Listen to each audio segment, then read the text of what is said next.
لێرە پلەی گەرما گەشتووەتە 24 پلەی ژێر سفر. ئێرە ساردترین شوێنی هەرێمی کوردستانە. ئێرە پێنجوێنە. بارینی بەفرێکی زۆر و ئەو شەپۆلی سەرما و بەستەڵەکەی بە شوێنی داهات ژیانی ڕۆژانەی هاوڵاتیانی پێنجوێنی زەحمەتتر کرد.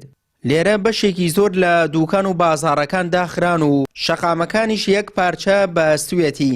سەرباری هەوڵی تیمەکانی شارەوانی و لایەنە پەیوەندیدارەکان هێشتا نەتوانراوە گرفتی هاتوچۆ لەو شارە چارەسەر بکرێت.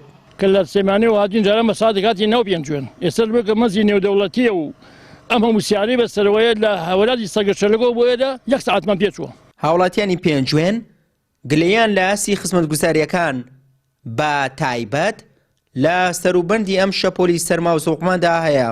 دەشڵێن ئەگەر کێشەی نەبوونی کارەبا و سوتەمەنی ژیانی خەڵکی ناوچەکانی دیکەی سەخت کردبێت، ئەوە بۆ پێنجوێنەکان دوو هێندە سەختە و دەبێتە بارگرانێکی یەکجار زۆر. خەڵکی پێنجوێن ژیانیان زۆر قورس بووە بە وەنەیە کە بەفرەکە زۆرە زیاتر لە 1 مەتر باریوە لە پێنجوێنە و بەشەوە سایقە کات و ئەی بەسێ بەفرەکە زۆرینەی ئاوی ماڵان بەستوێتی لە سانەوەی ئاوی ماڵان بەستوێتی.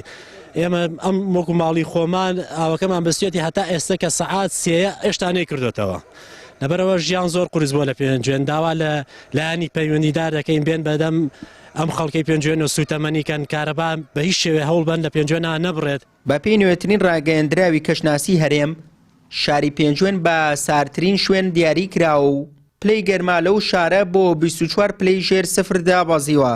بەم هۆیەوە هاوڵاتیانی قەزاکە داوا دەکەن حکومەت لە ڕووی دابنکردنی کارەبا و سوتەمەنیەوە تایبەتمەندیان پێ بدات تا ناچار نەبن بۆ خۆگەرمکردنەوە پەنا بۆ بڕینەوە و سوتاندنی دار ببن.